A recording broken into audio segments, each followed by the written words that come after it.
जय जगन्नाथ सांग मैंने आपण समस्त को हैप्पी दुर्गाष्टमी। कहार कौ टेंशन मोर गोटे टेंशन है मो शिव यदि खाइबा पेट पूरी गला तो मोर सब शांति।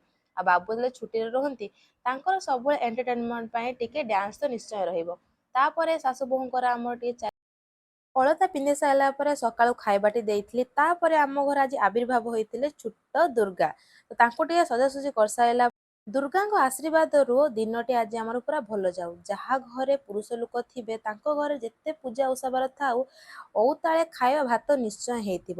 ସେଥିପାଇଁ ଅଉତାଳେ ଖାଇବା ମୁଁ ରେଡି କରିଦେଇଥିଲି ମାଙ୍କ ପାଇଁ ଆଉ ତାଙ୍କ ପାଇଁ ଖାଇସାରିଲା ପରେ ଅଉତାଳେ ଟାଇମରେ ରେଡି ହେଇ ପୁରା ବାହାରି ପଡି ଦେଖନ୍ତୁ କେତେ ଖରା ହେଲେ ଜାଣିଛୁ ଆଜି ବହୁତ ଟ୍ରାଫିକ ରହିବ ତ ସେଥିପାଇଁ ଜଲ୍ଦି ରେଡି ବାହାରି ପଡିଛୁ ଭୁବନେଶ୍ୱର ଯିମୁ ବୋଲି।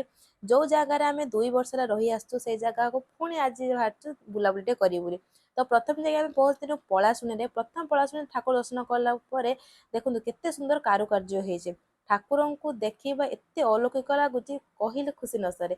ତାପରେ ବାବୁଙ୍କ ଆଖିରେ ଟିକେ ଧୂଳି ପଡିଗଲା ତାକୁ ସଫାସଫି କରିସାରିଲା ପରେ ଫାଇନାଲି ଆମେ ଯୋଉ ଜାଗାରେ ରହୁଥିଲୁ ମାନେ ରସୁଲଗଡ ଯାଇ ପହଞ୍ଚି ଗଲୁ। 2 ବର୍ଷ ହେଲା ଦେଖିଥିଲୁ ହେଲେ ଫାଇନାଲ ଆଜି କାହିଁ ଇଚ୍ଛା ହେଲା ପୁଣି ଯାଇ ସେ ଜାଗାକୁ ଦେଖିବା ପାଇଁ କାରଣ ଆଜି ବହୁତ ୟୁନିକ୍ ଆଉ ନୂଆ କରାହେଇଛି। ତ ସେଥିପାଇଁ ଠାକୁର ଦର୍ଶନ କରିସାରିଲା ପରେ ବିନା ପିଆଜ ରସୁଣ ସବୁ ଖାଇବା ପ୍ରସ୍ତୁତ ହେଇଥିଲା। ଖାଇସାରିଲା ପରେ ଟିକେ ପେଟ ଥଣ୍ଡା କରିବା ପାଇଁ ଆଇସ୍କ୍ରିମ ଖାଇଥିଲୁ।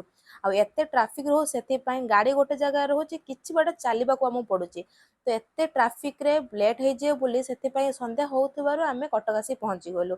ତ 2 ବର୍ଷ ପରେ ଆଜି ଆମେ କଟକ ଆସିଛୁ କାରଣ କଟକରେ ଆମେ ଏବେ ରହିଲୁ ସେଥିପାଇଁ ଏଇ ବର୍ଷ କଟକ ଠାକୁର ଦର୍ଶନ ହେଇଥିଲା। ସେଥିପାଇଁ ଦୀପ ଟିକେ ଜାଳି ସାରିଲା ପରେ ମା ପୁଅଙ୍କର ଖାଇବାଟା କେବେ ଶେଷ ହବନି। ଯୋଉ ଜାଗାକୁ ଗଲେ ଠାକୁର ଦର୍ଶନ କଲା ପରେ ଲାଷ୍ଟ ତାଙ୍କ ଖାଇବାଟି ହେଲା। ଆଉ ବାଟେ ବାଟେ ଦେଖନ୍ତୁ ଯେତେ ବାଟ ଆମେ ଯାଉଛୁ ଗୋଟେ ଗୋଟେ ଷ୍ଟପେଜ ଠାକୁରଙ୍କର ଆବିର୍ଭାବ ରହିଛି।